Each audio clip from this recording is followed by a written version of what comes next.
Nidnoy couldn't help but feel even more drawn to Chatri. He always smelled so good, and his smile? It totally melted her heart. Being around him made her feel young again, especially when compared to the situation at home. Her husband, Mr. Virapong, was always grumpy, never seemed to bathe, and would argue with her over the smallest things. But with Chatri, everything felt different. Just being near him, even for a short ride, was like a breath of fresh air. Hey there! Welcome back to our channel. Today, we're diving into another chilling real-life story from around the world. This time, the story comes from Molamine City, Myanmar, and it involves grandparents as the main characters.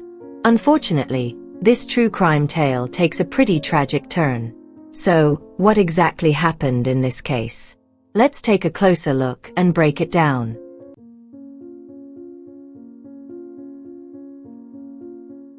Before we dive into this story, don't forget to like, comment, and subscribe, and make sure to share this with your friends too. It's a story you won't want to miss. Now, this true story is about a couple named Virapong and Nidnoy, who got married in 1984 in Kayak Mara, Myanmar. They were both teachers who later tied the knot and started a family. Their first child arrived in 1986, and their youngest in 1988. Over the years, their jobs as teachers had them moving around from one province to another due to transfers. Finally, in 2014, they retired and settled down in Molamine City. Their first son got married and moved to the Tanbingan area with his wife, but their youngest son, Norong, stayed in the same town. Norong has 2 daughters and runs a wall paint sales business with his wife. He's the one who visits Virapong and Nidnoy the most because their homes are just about 11 kilometers apart, making it an easy ride on a motorbike. As for the grandparents, they chose to live independently without hiring help. They still felt strong enough to take care of everything themselves. They cooked, did the laundry using the washing machine, and kept the house clean together. In 2016, Nidnoy was offered the position of principal at a private school in the area. Known for her leadership and discipline, she agreed to take on the role despite being 54 years old at the time. With this new responsibility, she became even busier, while her husband, Virapong, was retired and spent most of his time hanging out with the neighbors. The men in the complex would gather at someone's house to play chess or cards well into the night, instead of staying at home. This difference in lifestyle led to tensions between Nidnoy and Virapong. Nidnoy hoped that her husband would help around the house, especially in the mornings when she had already cooked for him. But when Virapong came home in the afternoon, he was often too tired. Instead of offering a hand with cleaning or watering the plants, he'd rather relax and play chess. When Nidnoy asked him to pitch in, he'd get upset and claim that it wasn't his job. This started causing more and more arguments between them. Nidnoy was busy with her principal duties, managing the school, cooking, washing, and ironing. Meanwhile, Virapong struggled to wake up early and would sometimes even go out in the mornings right after breakfast to play chess with his friends. It's easy to see why Nidnoy was frustrated. The arguments became a regular thing, so much so that their son, Norong, would sometimes stay overnight to try and mediate. But no matter how hard he tried, things didn't get better. Both parents refused to admit their faults, acting more stubborn and childish with each passing day. Neither would budge, and the situation only seemed to get worse. So as things started to get back to normal after the pandemic, Nidnoy and Virapong's relationship slipped back into its usual routine. For a while, things had been fine because Nidnoy wasn't teaching, but once life started picking up again, old habits came back. By early 2021, the men in the complex were hanging out again, playing chess and cards like they always did. There's nothing wrong with that, especially since most of them were retired. But the problem was when Virapong lost track of time and forgot to come home on schedule, making Nidnoy angry. Virapong, dealing with ulcers and gout, would often hang out with his buddies all day, losing track of meals and health. When he finally came home, he'd complain about stomach pain, colds, and other issues. Meanwhile, Nidnoy was stuck being scolded by him in front of his friends whenever she asked him to come home earlier.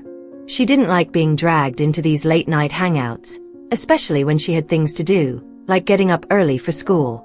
She tried to be patient, but it was tough. Virapong would make excuses like feeling too tired, aching, or having a cold, until it was time to play chess. Then, somehow, all his complaints vanished. He was full of energy for that, but when it came to helping out or showing up on time for her, he just couldn't be bothered. Because of this, Nidnoy started relying on online motorcycle taxis to get around. Public transportation was slow, and taxis were too expensive. The motorcycle taxis were fast and affordable, which is why she preferred them. It was a lot easier than dealing with traffic and the long waits. Now, let's rewind a bit to June 2021. That's when Nidnoy decided to subscribe to one of the online motorcycle taxi drivers so she wouldn't have to deal with the hassle of opening the app every morning. Sometimes the internet was slow anyway.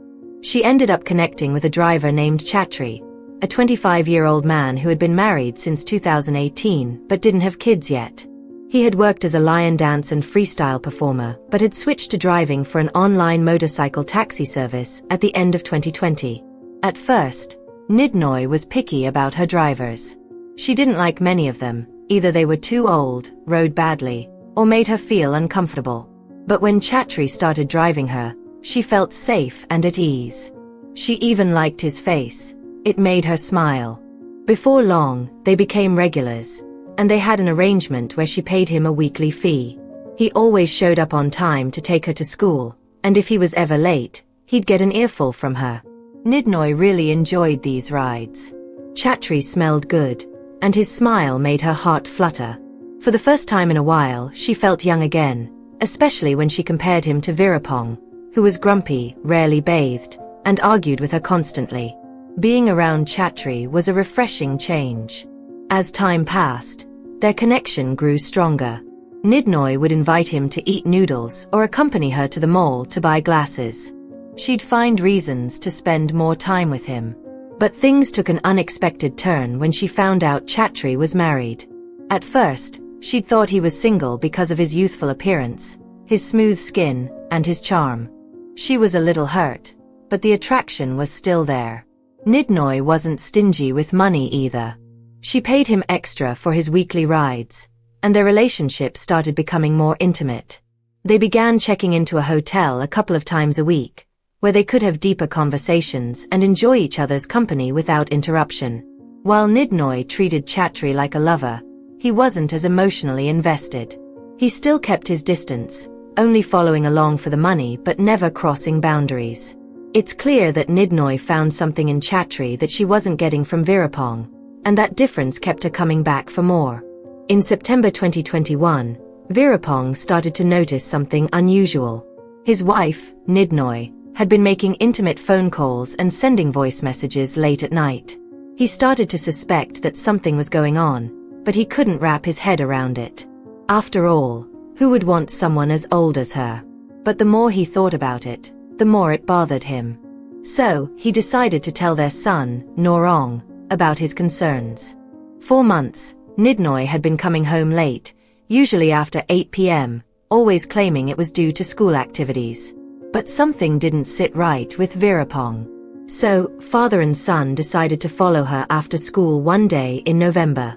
And sure enough, they saw Nidnoy getting into a motorcycle taxi, Chatri, her regular driver, heading toward a Jasmine hotel. It completely threw them off guard. They waited for about an hour and, when she didn't come out, they went to the lobby to ask the receptionist which room she was in, showing them a picture of Chatri. As luck would have it, Nidnoy and Chatri were just coming out of the elevator.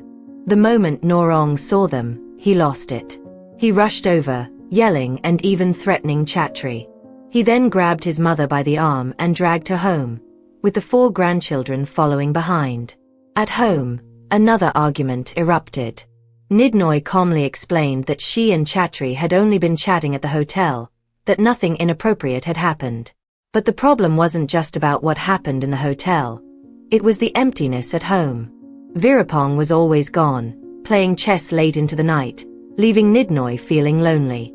She cooked, cleaned, and went about her day, only to return home to a husband who didn't want to talk, let alone spend time with her.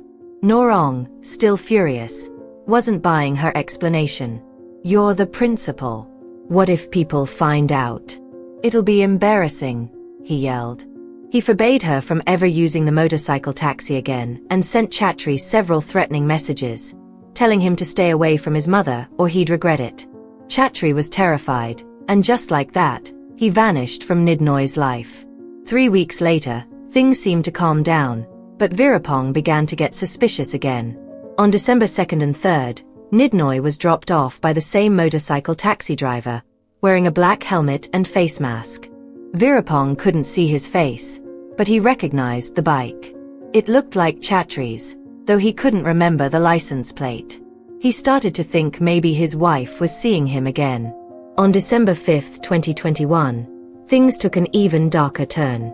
Nidnoy was supposed to stay home, but she said she needed to go to an art performance at school that could last until late. Virapong drove her there, but later, he found out she was actually planning to meet up with Chatri. She didn't get home until after 10 p.m., and Virapong was growing anxious. This wasn't like him. He usually didn't care much about her comings and goings, but tonight, something felt wrong.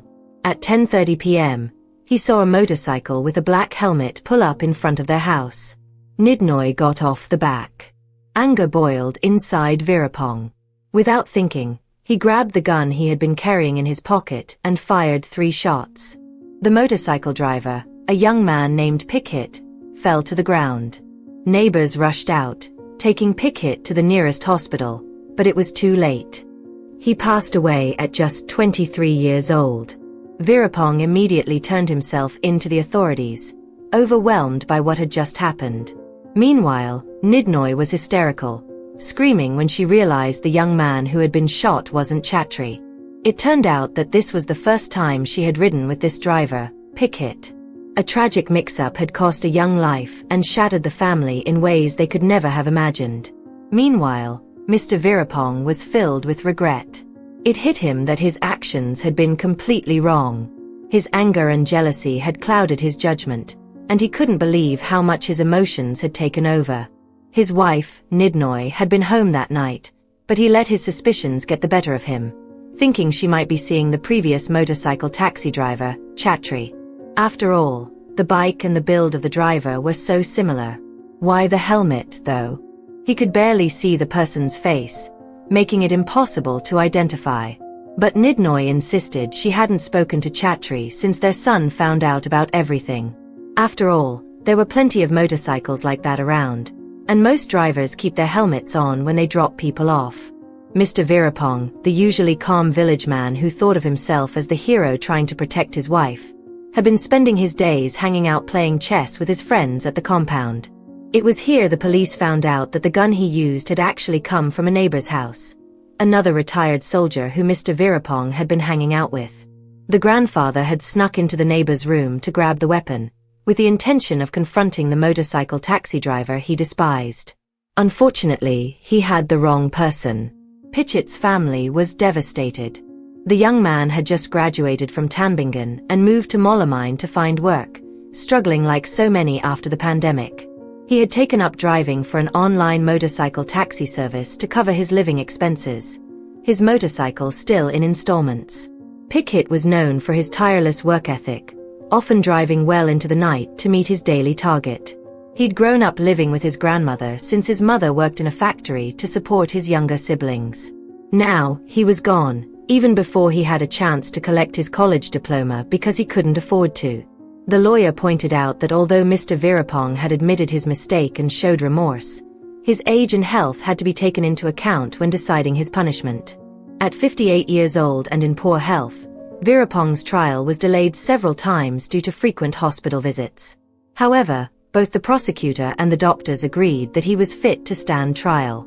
His 2 sons were there in court, showing their support for their father, though they also quietly donated an undisclosed amount to Pichett's family.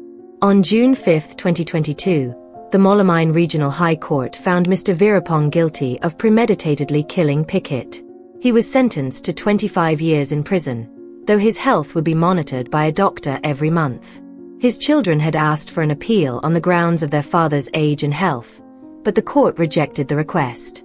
Meanwhile, Nidnoy, deeply regretful for the role she played in everything, apologized for what had happened, acknowledging that it all started because of her involvement with Chatri. As for Chatri, Nidnoy hadn't heard from him since, and she didn't know how he was doing. The neighbor who had owned the gun that Virapong took wasn't held accountable. He had a valid license for the weapon and had no idea that Mr. Virapong had taken it without his knowledge. After all the drama, Nidnoy decided to resign from her position as principal. She moved in with her son, Norong, and her grandchildren, leaving her past life behind. The story, unfortunately, didn't end with just this tragedy. It lingered, a painful reminder of how a mix of jealousy, misunderstanding, and impulsive actions could destroy so many lives. What lessons can we learn from this story?